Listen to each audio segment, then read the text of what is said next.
Welcome, viewers. It's my honor, my privilege to welcome you once again to the Polity. And as usual, it's coming to you from the Abuja studio of Captain Television. And on this edition, we will be intermittently joining the live proceedings from the burial proceedings of the deceased former head of state, MUHAMMADU Buhari. And so it's one edition that you should not miss. And we will be talking about, when I say we, myself and my guests, one of them is here already, and we'll be talking about the leadership and performance of this man that is about to be committed to Mother Earth. And the essence, of course, the essence is to try to record for posterity every good deed and also present for judgment, inevitable judgment of posterity, some of the things that were done. And so we are taking a look at the life, the leadership and performance of President Muhammadu Buhari. This is one man that fate or providence smiled on, made him to be able to become head of state, and then in a democratic setting also became the president. Now, just before I go too far, let me acknowledge the presence and welcome my guest, Ben Agunloye is his name. You're welcome. Good afternoon. Really good to have you once again. Thank you. So Ben Aguiyi is joining me, and I do hope that we will have the compliment of one of that guests very shortly. But in the meantime, let's go straight. By the way, let me also say to all Nigerians, well, morning, it's a 7-day period that's been declared by the federal government starting from Sunday, and this is about day 3. Let me say to us, how do you say it now? We all share the loss, and we do hope, like the Muslims will pray, we do hope that Allah will forgive his errors and grant him Jannatul Firdaus. And so, Ben, President Muhammadu Buhari is dead. What's the immediate take? Well, the immediate take will be God gives, God take. And as a soldier who fought in the Civil War, I think having the privilege to come out of it and go to rest with the Lord at 82 is obviously a good life. Very good life. Very good life. 82, it's not a joke. That's 4 score and 2 extra on top. Well, let me say that beyond even just the number of years, I mean, like some of my friends would say, of what use is it to live a life as long as that of Methuselah without any impact? Apart from living for as long as 82 years on the face of the earth, we're talking about someone who went through his profession as a soldier, becoming a general, rising politically to become head of state, and to also become the president for 8 years. Not only did he do the first term, he did the second term, and altogether 8 years. If you add that with the number of years he did as head of state, you'll be talking about like 10 or so years, 10 or 11 years. 9 years, 8 months. Okay, not complete 10 years. Okay, because it was 31st December 1983, and then by 85 they had been ousted. August 25. Right. Okay, so that's about roughly 10 years. And so he has had a special divine grace, if you ask me. Second only to OBJ in the annals of Nigeria. Now, that also exposes him to scrutiny, public scrutiny. You want to say, if this man has had opportunity both as a military head of state and as a civilian president, then let's see what are his scores. I think that's natural. Yeah. So now, first of all, I'm sure that by benefit of history, or at least maybe you were also privy, you knew some of the things that happened at the time. Let's look at his time, his leadership qualities. What do you remember? What will still with you about him? Well, Talking the first leadership. thing you will look at him will be that of someone who is sincere to himself and in his conversation. All right. If you say he's naive, for some who will say that, he will not also pretend not to be naive. He doesn't pretend to know what he doesn't know. He tells you exactly as it is.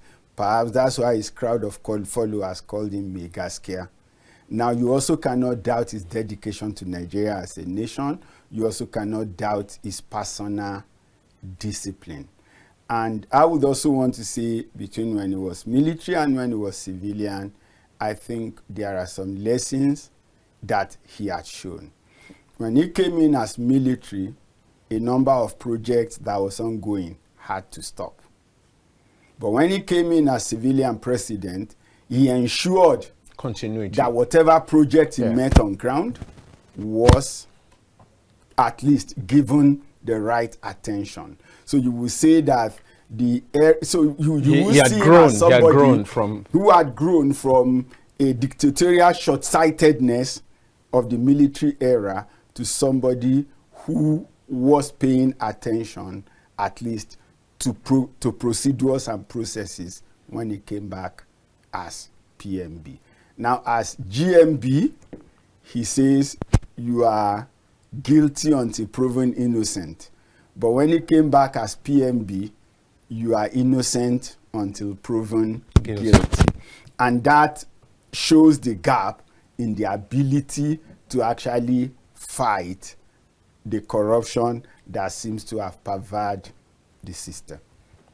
Well, okay, you have talked about corruption. Maybe when we get to the performance side, and I agree with you talking about discipline. It was during his regime that the war against indiscipline started and was quite popular. And it tended to at least put Nigerians on the path of rectitude, on the path of doing things properly. Try to procedures, following procedures, ensuring what do you call it now? Ensuring that things like lateness to events or to offices and all that was cut short, and all that. So clearly, that registered on the people, even though they also had certain drawbacks. There were excesses and all that. We remember that it was during his regime that what do you call the police? There was the SSS of the time. No, in his regime, what you have was the NSO. NSO, that's what I'm looking for. I'm saying the version of the SSS at the time, and we know that they came with a lot of high-handedness, if you like, and of course, maybe because it was a military era, procedures weren't really rigorously That's why followed. he explained it a way to say, in military, you are guilty until proven innocent. Okay. Now, whereas in the civil system, you are innocent until proven guilty. So, in the military era, the onus is on you to prove yourself innocent. In the civil environment, or in the civil onus is law on the accuser. Order, the onus is on the accuser to prove your guilt. You are guilty. Right.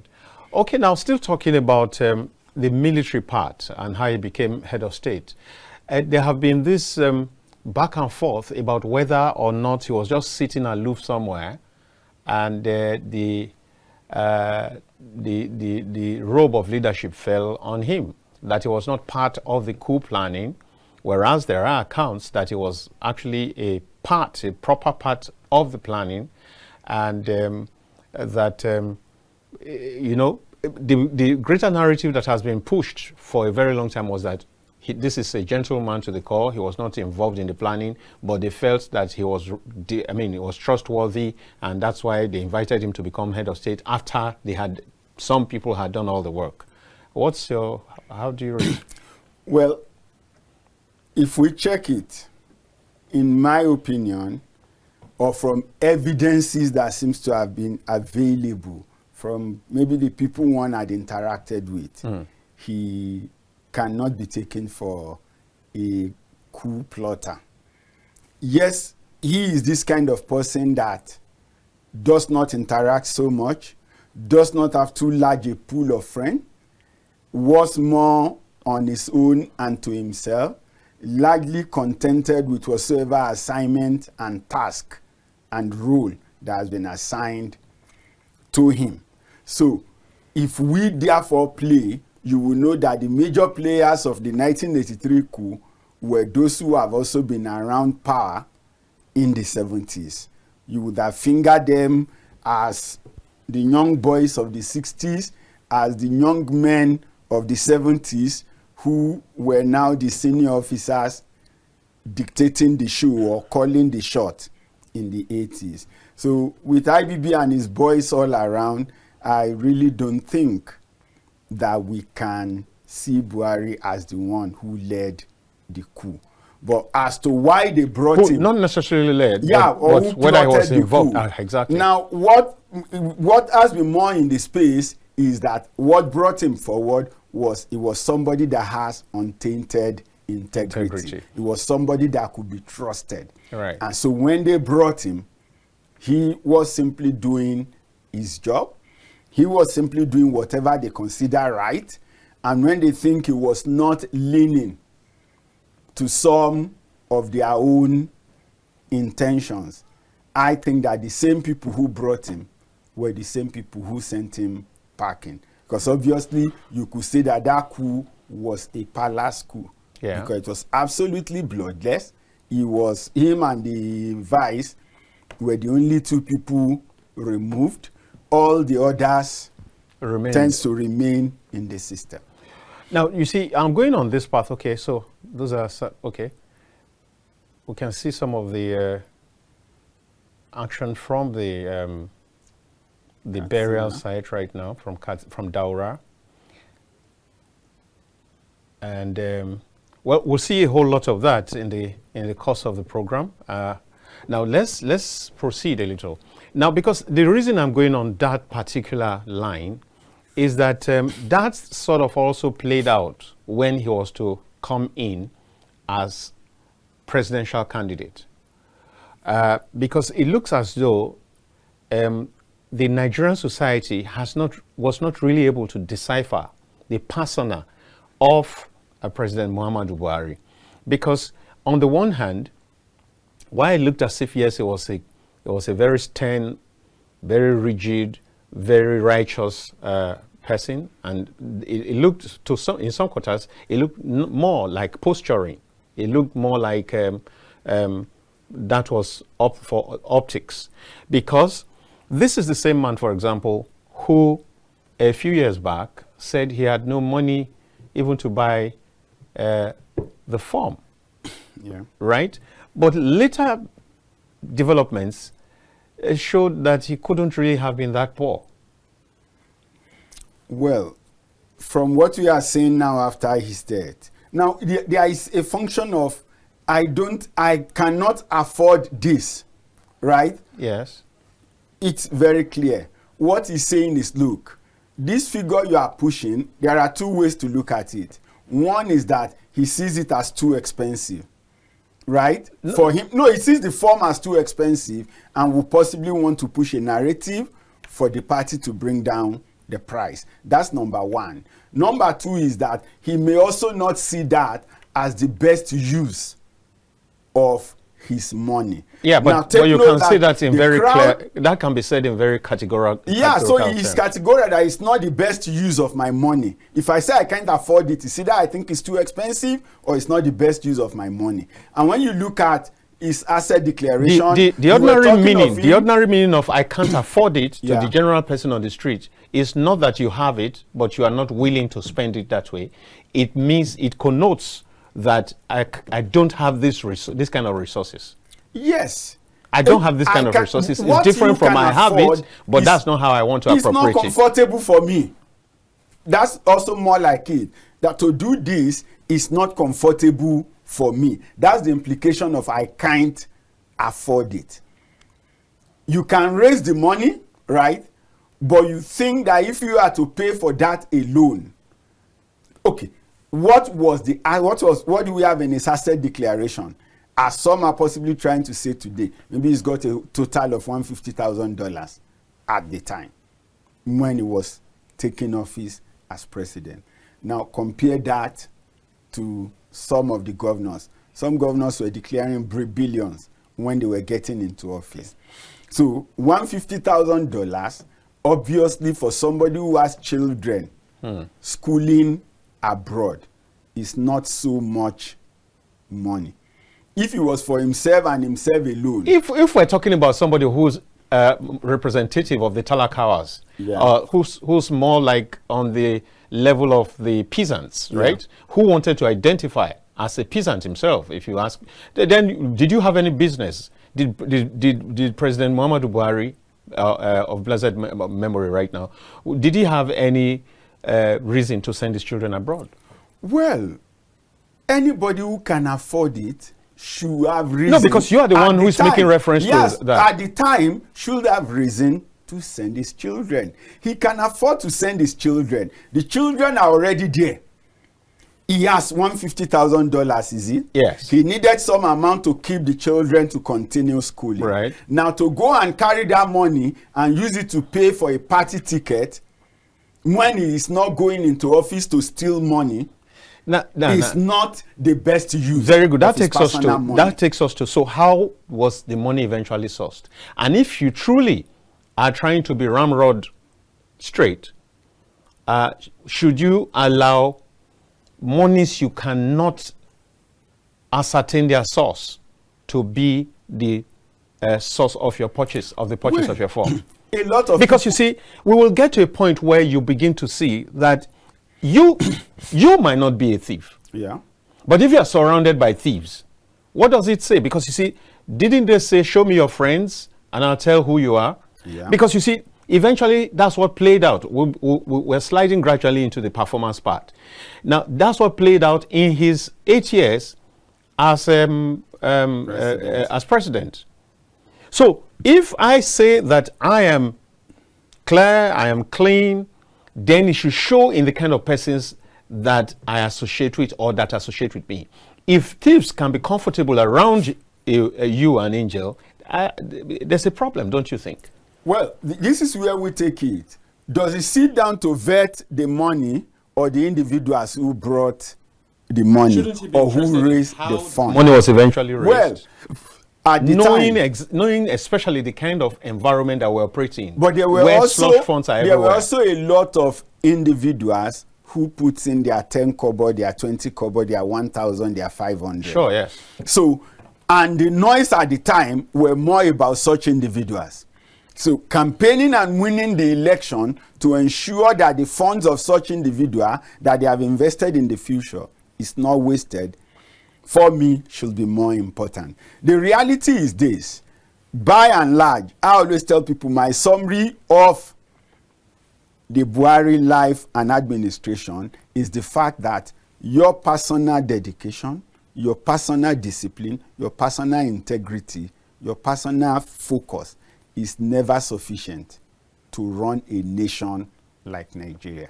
One righteous person cannot change the nation. Well, I think that's not correct in its entirety. Because if you have one right person, as we have seen in the case of Lee Kuan Yew, if you have one righteous person who is focused, like you mentioned, who is dedicated, who is disciplined, he should be able to rally some other followers, maybe a small group at the beginning, and then maybe that group begins to balloon, and then before you know it, with the kind of policies and reforms that are churned out, that should eventually turn society into the expectation that you had from the very beginning. To say what you have just said would mean that we are in a situation that is totally helpless and hopeless. Because see, what you're saying is that there must be a ready group whose hearts are together, whose hands are totally clean, who are righteous, and all that before a nation will move forward. I do not think that is very correct. This is where you need to look at it. This is where you need to look at it. In 2003, yes, he joined the AMPP. Yes. He got the ticket. Yes. he ran the election. He had to go fight in the court, up to Supreme Court. There was no way. Even though there were proofs here and there that a few malpractices, but we said substantial compliance. Yeah. Pushed aside. Yeah. Moved forward by 2007. He was not comfortable with the people in AMPP, but he still contested the election from them, right? Before 2011, he had to move away from AMPP, form a new party, gather people together, and in all, how many states were they able to win to produce governor? Only Nasarawa. The CPC. That's the CPC. The CPC right. could only win a single state. How many senators could they gather? How many House of Rep members do they gather? Very negligible. So it tells you clearly that if he was to, that's by the 12th year of the fight and the struggle, he still has not been able to build a momentum that will affect the nation. Only one state managed to give the party governor. And so if you are there now... Okay, now maybe we take a break. Take a break. When we get back, I need you to answer to this. Is that a personal failing or is that a societal flaw? When we get back. Okay. Yeah. Let's go on a break, and when we get back, we make progress. His Welcome residence back to the and Polity. where It's still he will your program coming to you live from the Abuja studio of Kaftan TV, and my name is Dayo Mogun. Joining us right now on the set is Barrister Clem Aguiyi. You're welcome. Thank you very much, Dayo, for having me. All right, so we've been talking about, of course, that's the hottest topic in town, the fact that we lost a former president, President Muhammadu Buhari, and we'll be talking about his leadership and his performance. What are your memories of his leadership? What character traits would you remember him for that you think are commendable or that are not so commendable?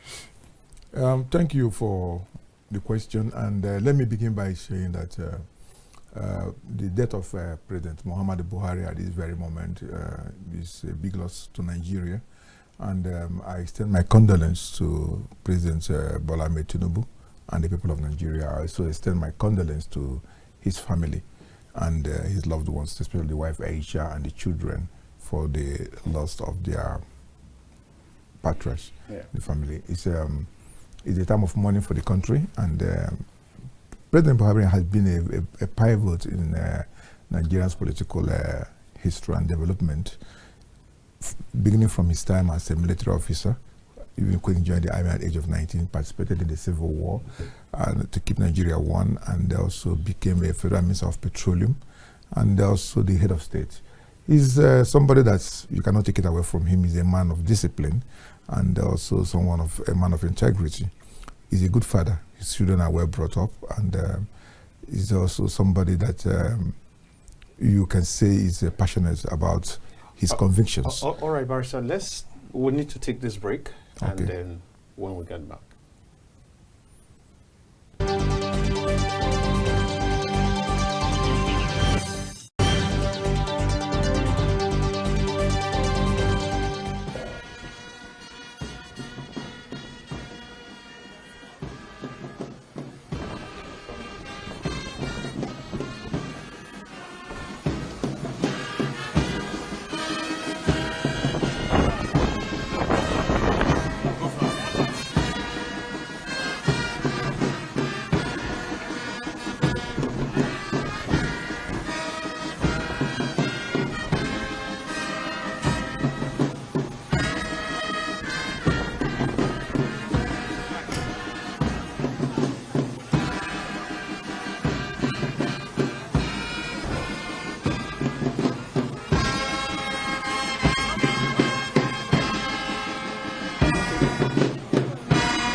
That's the procession, the body being now conveyed or wheeled by senior military officers, soldiers, the Navy, the Air Force, the Army, the Navy, the Air Force, all of them there, obviously and certainly within the rank of Major General, which is the rank at which the former president left service. That's what is proper, and that is what is being done to a man who deserves all the respect that can be given, covered with the national flag. The casket is, the body is covered with the national flag, and if you look properly, you will see the other items that signify that the body being carried or wheeled here belongs to a particular dignified class. We're going to see a lot of military presence here until the body is interred. I said earlier that the distance between Katsina and Daura is about 1 hour 20 minutes, and so it's going to require a drive once the airport ceremony ends between Katsina and Daura, where the interment will take place.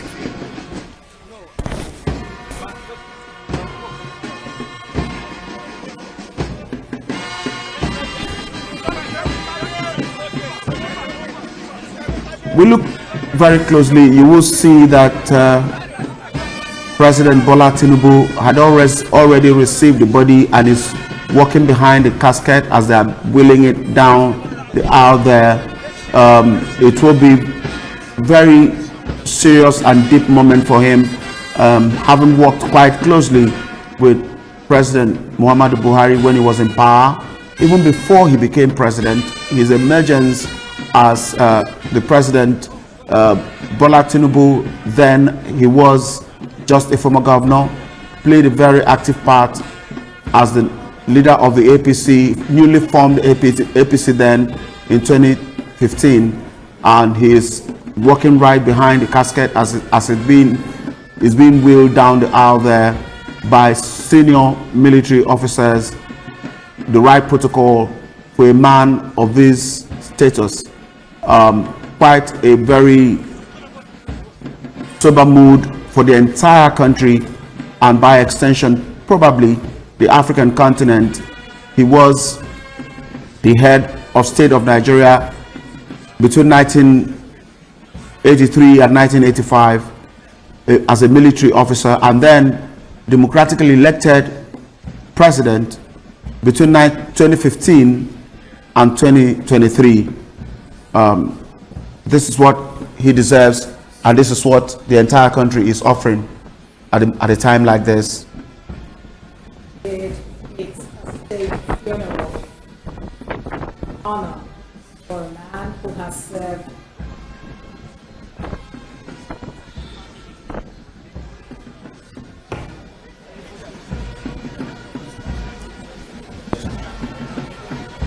Right, indeed, Uzon, we'll see what is going on here. Dignitaries from far and wide gathered to honor the man, Muhammadu Buhari, whose body is now getting ready to be transported to Daura, his final resting place. This speaks of service to humanity, service to the nation.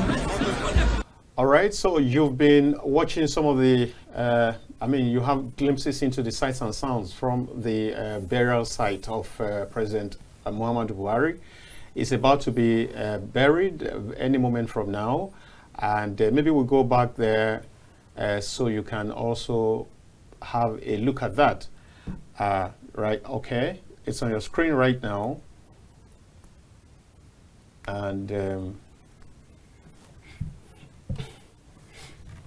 all right. So let's go back to the talk, Barrister. I was saying you were trying to tell us some of the his telling qualities, how he had gone through being an officer, petroleum minister, and all that and all that. Yes, let's continue with you. Yeah, like I was trying to explain, you look at President Buhari's, former President Buhari's threats from his private life as a private citizen, and you also look at it from his public life as a public servant that served this country. And what I was trying to say before we went into the live program was that as an individual, President Buhari was a man of integrity. He was also a man of discipline. His colleagues attested to that. People that he worked with attested to the fact that he also lived a very simple life. He was not, even though he had the means to have all the wealth, he did not live lavishly. He lived a very simple life, which is something that our present leaders should actually be trying to learn from. How you can still be on top of the game and still live very simple life. He was also a man of the people who loved the people, and that's why the Talakawas, the common people, actually stood for him when he decided to run for an elective office, and they stood for him. But the only thing is that in his public life, he did not actually measure to what his populist tendency looks like, in the sense that even though the common people stood for him, he left office not growing them out of poverty. The poverty that they were in remained like that before he got into office, remained like that. The education, in some cases, it got worse. Yeah, the education that they were supposed to have to equip them for the future, they didn't quite have it.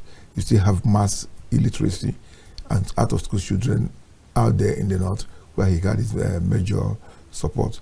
And a lot of people that voted for him when he was coming into office were looking at his military background and the fact that being an ex-general, that he will be able to provide security for them, for Nigeria.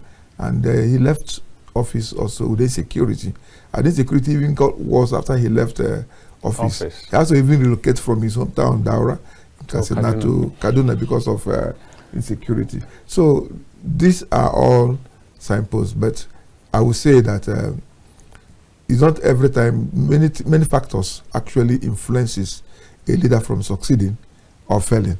Right. Some of the failures he has as a public officer wasn't actually because he wanted to fail. All right, okay. Let me go to, we were somewhere before that first break, and I was asking whether it is right that his own personal lifestyle did not rub off on a good number of people to be able to change the narrative, the national narrative, and that is that a personal failure, or is that a societal flaw?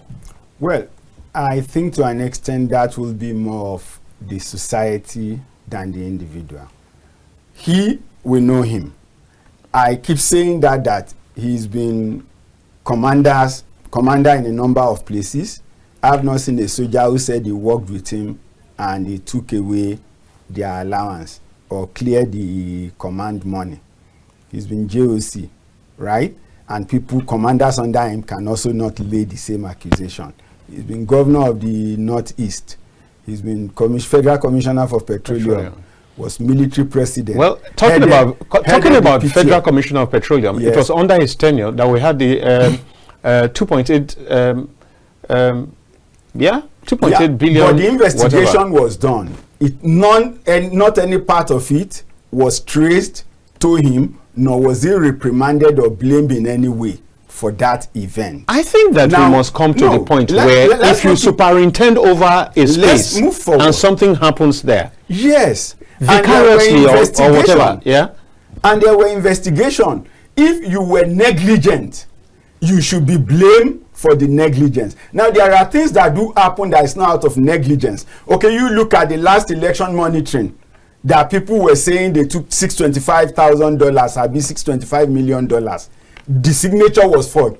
How was he supposed to know that there is a document in CBN bearing his forged signature? Some other people failed because if they have brought it to his attention, Oga, did you sign this document? Oga, we saw this document too. But it never came to his attention. as far as I'm concerned. So you cannot blame him 100%. Can you blame him for some percentage at all? Yeah, you may, but the truth remains that he was not the one who say, go and forge my signature and bring a part of the money for me. As a person, you cannot hold him responsible for errors of commission in any of those things. Well, there could be some measure of omission. Yeah. There could be some measure of issues. And take note that this is Nigeria. I can't remember, I think it was an issue between Alaji and Taisho Lani. Yes. When Taisho Lani said, oh, there is corruption in People's Bank. We have identified the people. Sack them. Alaji said, no, we have set up a committee. This is not Mayflower Secondary School that where you can just pick up fire a student and punish. So when you come to the public service, it's larger than that one individual. And so to a large extent, when you look at it, you want to look at directly how did he personally facilitate those failures. No, but do you agree with me, and I made this point earlier, do you agree with me that it is awkward, it's absurd, if you have a saint who's surrounded by, who is closely surrounded by, is it deviants now? By deviants or by criminals? Yes. Yes, this is how it stays. The law says ministers must come from all the states of the federation. Yes. Is it not? Yes. And the number of other factors account. Now, remember where I was saying when he decided to go alone as CPC, what was the result? One state. So, how many senators? So which one is how better? Many House of Rep? Which one is better? Now, is it better for his integrity to remain untainted, or for him to try to win while soiling? Well, if some other people have image? therefore now come to say, look, we could do this together and get the nation liberated from the people that are holding us to ransom. If that was what he did at that point. But you also need to note, at the point of alliance in 2013, to the point where they were in government in 2015, how much of AMPP, for instance, will you see in the selection of the team? The new PDP came and possibly took the shine off ANPP. So the plan they left the home with in 2013 was not where they were when they got to power in 2015. I think that, and then to now build on that, you will see that even the wife at some point said, when we were campaigning, we knew the people we saw. Right. Now we are in office. I'm seeing a lot of what? Strange faces, but some of those faces were imposed on the system. Let me stop you. Let me stop you right there. System. If the wife could identify that, why did the person who had the authority not identify that and do something about it? But let's not belabor this. Now let's go to the point that you made when you said he had learnt from his previous intervention as Ministry of State. He had grown from scuttling or stopping programs that were on to ensuring continuity. The same President Buhari regime of the 8 years did not continue with the Almajiri schools. And one would have thought that that was one critical project that could have set a whole lot of northern students, northern children particularly, on the path of education and, of course, I mean, based on that, liberty. Yet it was not sustained. So I think that there's some disconnect in that area, whether you admit it or not. No, when you go back to the concept of the Almajiri school, yes, let's face it. Yes. Was it, now we need to know when things are done, right, for the purpose of actually doing it, and when it is done for the optics, for some people to line their pocket. Would you say, for some would you say for a moment that Almajiri scheme was for the optics? Where is the budget in the federal government for the school? Where was the agency or the department or the unit that was meant to do monitoring, evaluation, and continuity? It was we saw the minister of state all over the place. Minister of State Education at that time was Wike. Yes. And we saw him. We saw physical facilities. We saw libraries being stopped. Done by who? By the federal or by the state? For what purpose? Today we are no. Are they all completed? I think we shouldn't get to this point. No. You see, you can't advocate to be a project where there is no blueprint, where there is no template, right? I would rather have to possibly start afresh. How were the governors of the state, if they were supposed to be primary schools, how do you engage the what do you call the universal basic education? How were they carried along? Who was the owner of the budget? Sometimes when the conception is wrong, it doesn't matter what publicity you have given to the program. It will be always difficult for the next set of people to continue it. If the project was rightly figured out, then who are the people in the Ministry of Education? Was there any point where, hold on, in the National Assembly or in the Ministry of Education where people say this is the provision for the Alumanjiri school and the president said take it out? I'm afraid we will not have time to be able to take all of this. But truly, I find it very funny, very interesting that anybody can come right here on this set and try to downplay whatever was the. Now, let's even agree without, let's even accept without necessarily conceding that maybe the states were not carried along. But if the ultimate goal was to bring children out of the streets, Barrister, I need your help here.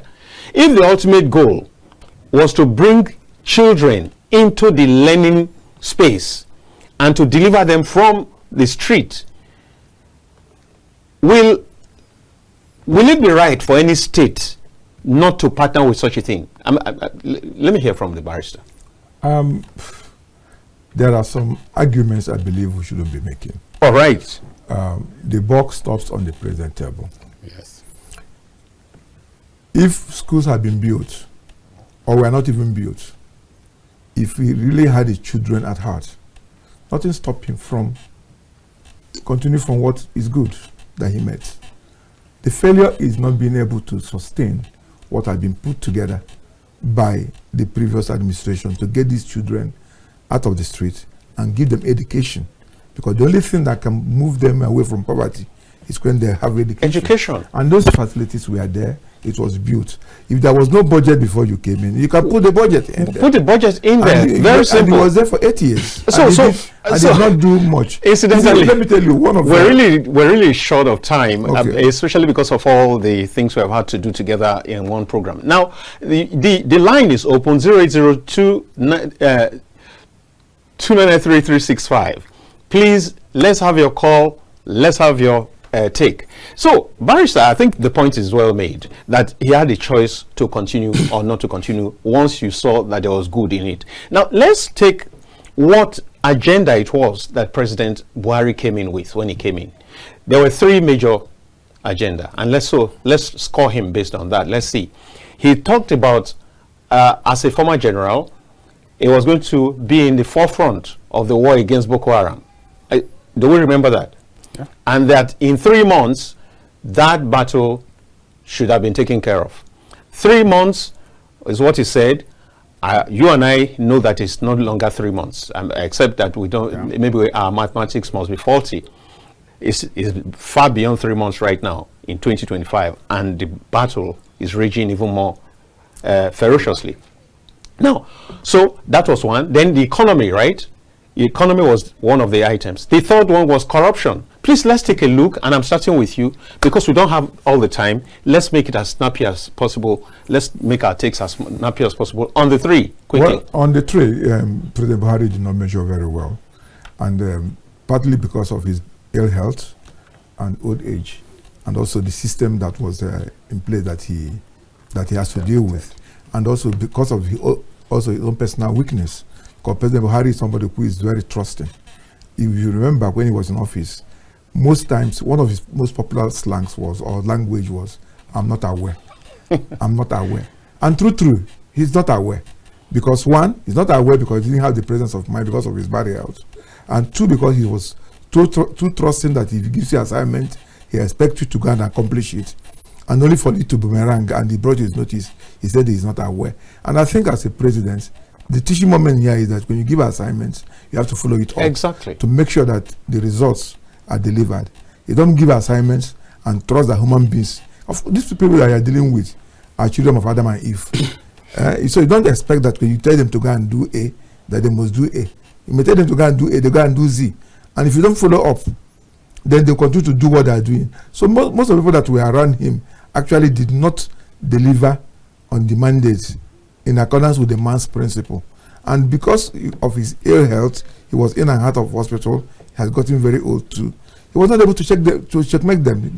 The system, in fact, the presidency has it overwhelmed him. No, Barrister, I think that, yes, we have a culture in Africa of not speaking ill of the dead.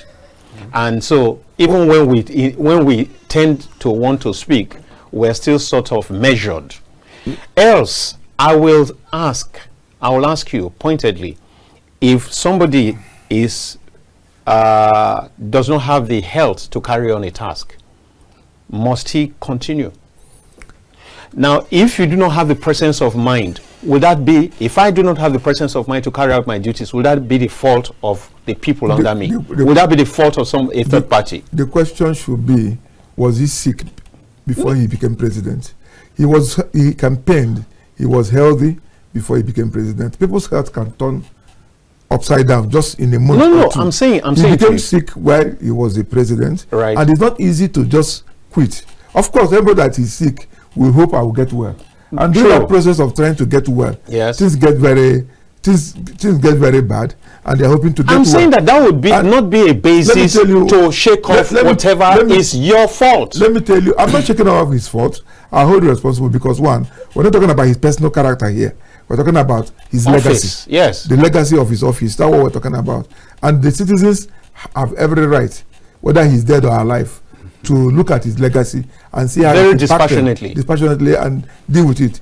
Why we're talking about his legacy is because we want a situation where other people that are still there will learn. Because if you, for example, if we are still having medical tourism to the extent that there's no hospital in Nigeria, any of our presidents could attend, any of our governors could attend, and we are seeing all of them will want to go to London before they can get medical attention. That's a serious problem. Why couldn't we get one medical, even if it's in the Nigerian Army hospital working or Asoro hospital working? Barrister, let's allow Nigerians up to my level, because like I'll tell you, if you have that going on for you, when we're having all these things, it's not a very good thing that our president have to die abroad. Hello, die in the medical hospital abroad. Hello, good afternoon. Good afternoon. Yes, you're welcome to the Polity. Thank you very much. I'm Honorable Sunday, but I'm calling from Makodi. Go ahead, please. Yeah, the issue about the president performance is that he actually tried his best as a president. But like the other people, your guest is said, a lot of things went wrong when he was there as a president. And like he said, he always said, I'm not aware. That is why we kept saying that they should allow very young and vibrant people to rule this country. This country is so complex that you need to be on top of the situations, the top of the system to see what is going on. You need to be awake to see what is going on. It's not enough to say something went wrong and not aware as the president of this country. Now, this president with the regime, the president is very old. Also, a lot is going on that he may not be aware because of his age. And when he's out of the government, you see a lot of things coming out that he's not supposed to be. So we need a very important person to rule this country so that the person would do a very good check. Thank you very much. We know that he tried his best. He tried his best as the president. All right, Sunday. Thank you very much. Now, so that's the caller saying, making his point. I think that we need to be. This happened for the first time during Abacha. What I'm about to talk about. When Abacha died, that was my first time of ever witnessing a situation where people actually rejoiced at the death of someone. I'd never experienced that. So as much as the death is regarded as a loss, on that one occasion, people regarded it as a great blessing. And that ought not to be so, because it speaks volumes about how people viewed him. And again, I saw a clip 2 days ago of mostly children, though, in that clip, who were sort of rejoicing again at the death of this particular president. And in the social media, if you see all kinds of posts and comments, you'll see that it looks as if the African citizen, the African person, is beginning to grow beyond that traditionalist mantra of you don't speak ill of the dead. And I think that indeed that's the way to go, because I mean, we will all die, but we need to be able to live right. Somebody posted and said, you're saying don't speak ill of the dead, but this is somebody who made life terrible for the living. So I think that the whole essence, we're not here to castigate anybody, but we're saying that as much as possible, let's leave the right legacies. You were talking about legacy just now. Let's leave the right legacies so that society after us can be better than where we met it. A situation where, for example, we didn't see anything general about the handling of the Boko Haram sect. There was nothing spectacular about the fact that this person in charge has had some training in violence management. There was nothing at all through the period. In fact, it got worse. We now had bandits all over the place, stopping trains, attacking trains, and all that. At a point, the expression was that violence, kidnapping, all that, criminalities had been democratized. Should that be the testimony of someone who had that level of experience, and especially who had gone through the gamut of political office for so long? I think that those are the issues we must speak to. And I'll get back as soon as we're through with this call. Hello? Hello? You're welcome to the Polity, Captain TV. Good afternoon. You're welcome, sir. Yes, do good here. Do good, please. Let's go quickly from Port Harcourt. Yes, let's go. Yes, really is whenever somebody dies, it's a loss. We mourn for death, and sometimes people say you don't talk about the death. What you do or what you plan for this world always come up. I said this our president when he was 2015. From what I heard from people there, of Network the Worry. Hello? If Network the Worry, you go try call us back now. Yeah, so maybe I'll come to you, Ben. Very short, very brief response.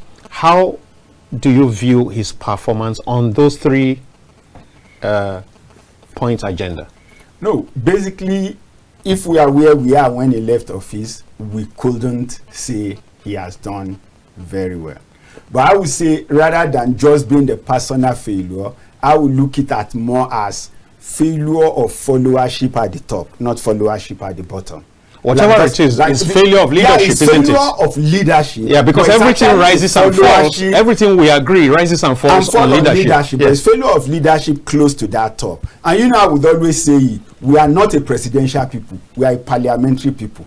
So we'll continue to have issues as long as we continue with a presidential system. Because the presidential system lives so much. Or except we are going to have a new law that says to be the president in Nigeria, you should be younger than 60.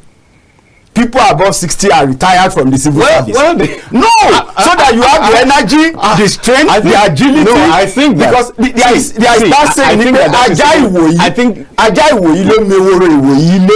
it is the dog of now that can pursue the hair of now. I think that is even debatable. Because you have 40-year-olds who are not computer savvy, who are not computer literate right now. Number one, set the age limit, set other competencies, but beyond every other competencies, if it's just age, the age should be part of it. But I'm saying if it's just age, because we've had, I really don't want to mention names, but we've had 1 or 2 names in the House of Representatives who were young and didn't perform well. And we've had even among other offices. And so I do not think that the age is such a very important thing in these matters. If you have a Trump who is over 70 and who is performing and is doing well, then we must, I think that it is those other competencies that we must emphasize. The American system is not the Nigerian system. All right? Okay, let me take this. Hello? Hello? Yes.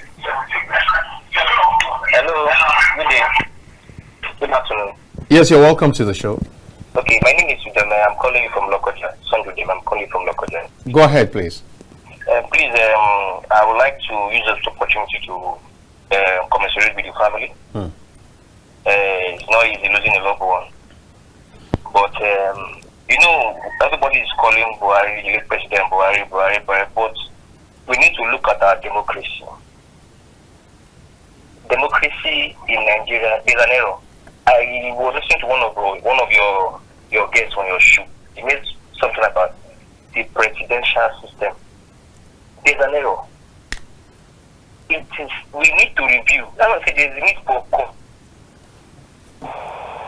independence of the INEC. INEC needs to be independent.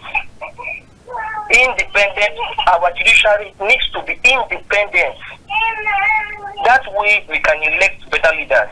A good leader at 90 can still perform. That's it. A leader at 20 can still perform. Now, do you? Because we don't have all the time, do you have Do you have one or two ideas about how these bodies can be, these institutions can be independent, like you have suggested? It depends on. That's what I'm telling you. The only way forward is review of the constitution. Okay.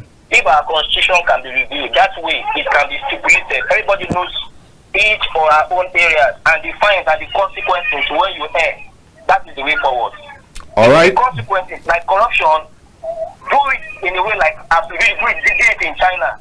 When you are corrupt, it is direct execution. Everybody knows. You go to the constitution, something so and so and so and so. It has been proven that you have been so and so, and your sentence is like this. Damn, everybody will see. All right, today, let's leave it here. Let's leave it here. Thank you. Now, talking about what he has just referred to in China, when you do any corruption, you get killed and all that. You recall that this same former president, while he was military head of state, people who fall foul of the law in drug matters were killed. But he produced an outrage in Nigeria. People said, "Oh, why would you do that?" So again, I think that we as a people also have to be ready for change, the kind of change that... the problem with what happened when he was a military leader wasn't the fact that drug dealers were actually killed. It was based on the fact that the law was made retroactive. Was also retroactive, yeah. Yes, so because you don't make a law that is retroactive, you make a law so that people going forward will understand the consequence of breaking that very law. So that was what was wrong with that.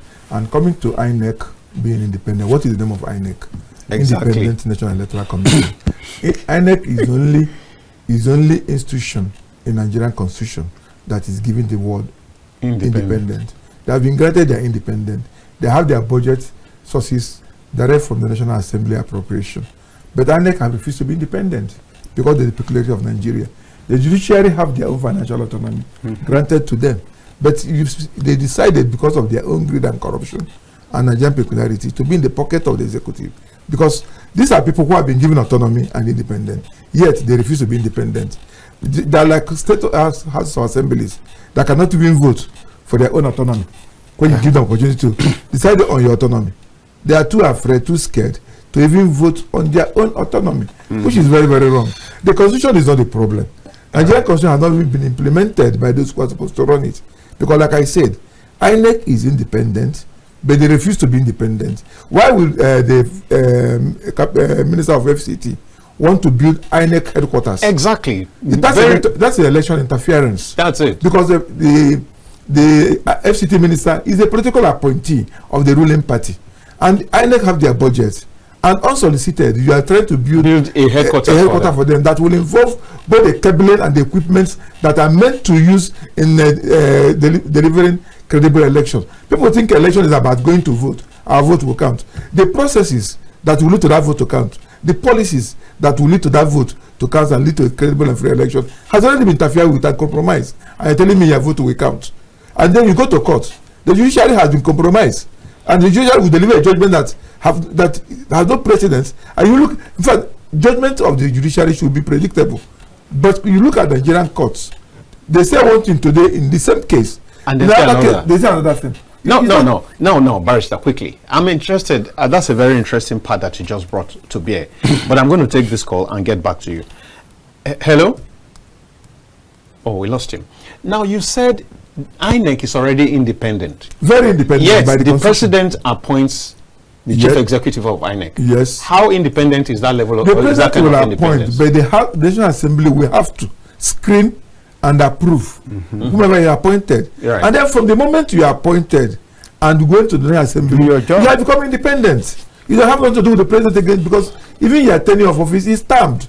Your budget is approved by the National Assembly. What are you then doing in the pocket of a governor and the pocket of the president? No, when you say his tenure is termed, it's stamped. does it mean that the president doesn't have the prerogative to also remove It doesn't have. The only people that can remove the National Assembly. It It can doesn't. only recommend. And we know that the National Assembly, in many cases, has been an arm of the executive. It's not supposed has to been, be- it's not supposed to, yes. be so, yes. But the reality on ground No, it's not is sup- that it's not they are sup- a rubber stamp it's- for whatever the executive They're does. supposed to be rubber stamp, because if they're working for the country, if they're working for the people, they should be able to know that this is where the corporation ends and this is where the checks and balances are. That's why we have the three arms of government: the executive, the legislature that make the law, and the judiciary that interprets the law. The essence of the judiciary is to check the excesses of the executives and also check the recklessness of the legislators, because they cannot make law that is outside the constitution. So these are the things. But Nigeria is a case that's a lost case, if you ask me. No, because let's hope it's not lost. No, Hello. Hello. Hello. Barrister, let's hope it's not lost. Hello, yeah? Yeah, good afternoon. You're welcome. Yes, good afternoon. You're welcome to the polity. Yes, I'm calling from Ibadan. And your name is what? My name is Dapo Akinrimade. Dapo, let's hear you. Dapo Akinrimade is my name. I think the problem is not with who occupies the office of the president or governor. The problem is the type of constitution we are operating. See, this presidential thing is foreign to Nigeria. It is in Nigeria, presidential system is nothing different from dictatorship. We had a very good system, the parliamentary system. A situation whereby the head of government will have to sit in the same parliament with all other parliamentarians. They will have to discuss. There's no question of executive bill, or there's no question of just taking unilateral decision. If all the ministers then were elected from within the government, not voting for A and B, C, Z, all becoming ministers. We know the truth in this country. These people will come out to contest, but dirty people come out to be ministers. They will come out to be chairman of boards, and the same set of people are just being rotated all over. Is it therefore not possible to have a new constitution, a constitution that will look critically at our system of presidential system and read back to the 1963 constitution, and then make an amendment in such a form that the president will also be part of parliament? It's not question of having a liaison officer wearing a banner going to All right, Dapo. So I think that is the real problem we have. All right, Dapo. Just a quick response to Okay. what he has said. yes, okay. So thanks for calling. Yes, I've seen people talk about the kind of constitution that we are having. That is not good. And I heard you here said the first time we had people rejoicing on the street was when Abacha died. Yes. And we were rejoicing. We have had this 1963 constitution in Nigeria, the parliamentary system. What happened? You overthrew it and killed everybody that was involved. Killed almost everybody that was involved. That's why I say Nigeria case is like a case that you don't even know how to place it, because everything that we are talking about, we once had. We have tried. And we threw it away and killed everybody. And then the people that we killed, we later vote their names and their face to be in our currencies. Yet we are the one that killed them. So what can you do to this country to be good? So it's not as if you look at this thing and then you're talking about changing the constitution now. Do you think it is very easy for people to give up the advantage they are having? Good. It's not very easy. Do you think that this current National Assembly and the current president, with the power that he's enjoying and that he's wielding, we want to give it up? Cede it. No, he cannot now. And don't forget, he swore to uphold this constitution. He will go and hide into it. So the only way he can have a parliamentary system it may be by miracle of starting afresh. Because I don't know how you will start afresh with these ones. You know what I'm saying? What miracle is that? I don't know. Because I don't know how this National Assembly that I'm looking at, I don't know how this president and governors or the governors. This is the Supreme Court ruled that local government should be autonomous. Till now, one year after. What has happened? Have the governors allowed this local government to be autonomous? Have they allowed them their funds? So you begin to wonder, what can we do? Is it Jesus Christ that will come and help Nigeria? Or do we have to go and beg Mohammed to come back to help Nigeria? Let's hear from this Nigerian. Hello? Good afternoon, gentlemen in the studio. You're welcome. Good afternoon. Yeah, I hope we are still talking about the former president. Yes, we are. And I hope that you can stay away from your set a little. Okay, I'm very far from it. Then maybe cut down the volume. My name is Amma. Go on. Yes. Amma is calling from Owerri. All right, so go on, sir. Yeah, if we can remember, the former president said that we would miss him. And truly speaking, I personally am missing him, considering the reality of today.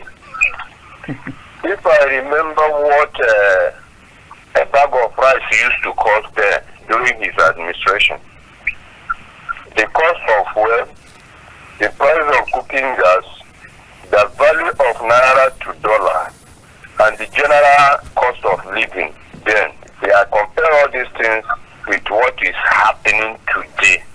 I think I'm missing the former president greatly. And if I say something contrary to that, I'm economical with the truth. So that's the way I look at it. I don't have much to say. I am Amma from Owerri in Imo State. Thank you. All right. Thank you very much, Amma. Now, just before, because we have very limited time, I would like you to begin to process in your minds what the highest point in the Buhari regime was. Your highest point. What thrills you the most, and the lowest point. I'd like you to look at that. But in the meantime, to think about that, to meditate upon that. But in the meantime, there is a message circulating on social media where the wife says that the husband directed her to ask for forgiveness. If there's any truth in that, is that not an acceptance of failure? No, the husband himself said that in a number of occasions, even before leaving office, that there is no way you will act and do things without offending people. That so if I have offended you, forgive me. I think before leaving office, the President Muhammadu Buhari himself said that in 1 or 2 occasions, if not more. That at least I knew I heard him speaking to the audience and saying that. No. I think we need to delineate between offending to do the right thing. Because he said 2 things in that speech. The president himself said 2 things. A child he said, I offense. might have offended you by the things that I have done, or you might have taken offense because I did not meet your expectation. Whatever the cases were, I beg for forgiveness. He said that before leaving office. I'm saying that a father, I do not think that a father will ask for forgiveness for putting a child on the path of rectitude, on the right path. I do not think, even if that child takes offense at the point of the punishment being meted out, I think that the father will go down very proud that he did what he ought to do. But of course, that same father will not go down proud if he knew that there were certain things he ought not to have done that he did. And I think that that's the kind of thing that he's asking. He probably has looked back. He has had opportunity of looking back, of hindsight, to say, look, I think I didn't do well here, here, here, here. And if that is the case, that is an admittance that I failed here or there. What do you say, sir? Well, I think it's a sign of humility on the part of the former president to look back. It's not dissent. Of nobody course. is. Nobody is, And, yes. I personally, I suffered hardship under him. He visited me with a lot of hardship. I was targeted. My businesses were destroyed because of our political differences. But I didn't take it as anything personal because I was one of his fiercest and rabid critic. I never spared him for a single day. Even when he left office, I was still criticizing him for what he didn't do right, what he's not supposed to, and what he's supposed to do. So at least the plea for forgiveness applies to you. It applies to me, applies to Nigerians because there's no way you will be in that position and that you have done everything correctly. Perfectly. And true. like I said, I don't have any personal beef with him. It's an ideological thing. It's just a principle that I don't think this policy of you are appointing everybody from Yazoo, mostly from Yazoo, is good for the country. And I don't also think that the kid gloves by which you are handling these bandits as if they are making them look like these are my people. And these ones are not my people.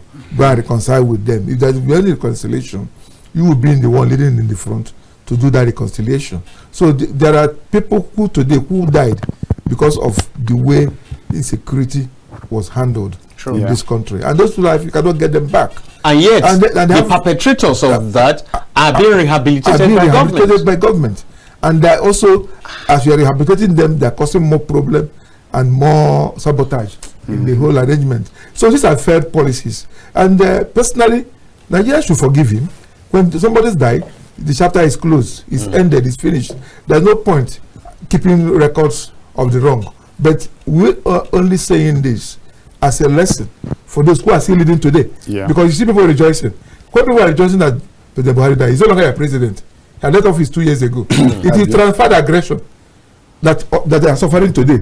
It has somebody saying that he misses even better. It was better for him. It was better for everybody under him when you compare to now. So you may still rejoice again if you don't take time. If you don't do the so the it's right a lesson for those that are there now to understand. Look, what am I doing right or wrong?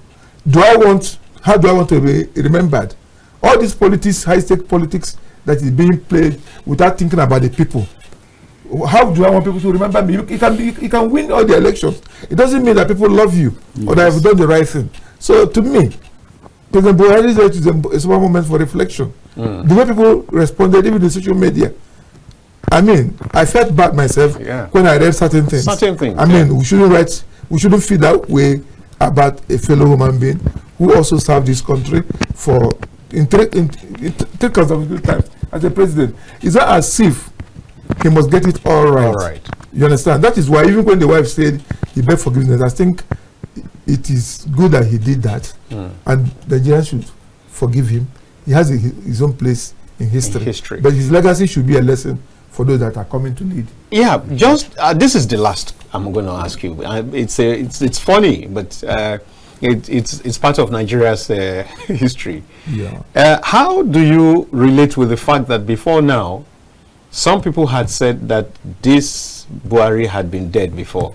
In fact, some of those write-ups still come up even in current this thing that this is not. That's the most stupid thing I ever heard. Oh my God! And it still sounds very stupid to me that even at this moment people are still. Okay, you saw it yourself. Of course, we see all these things, and I think that's very foolish and that is very stupid from day one. From the very beginning, it doesn't make sense. It is still stupid, and I don't think people should be going to those kind of. I'm sorry for my words. Yeah, but maybe Ben has a different view about Jubril of Sudan. Well, I believe that never existed, and the fact that people spend energy even dealing with that at that time tells me that we have a lot of people who are out to just divert their attention to what is not going to work.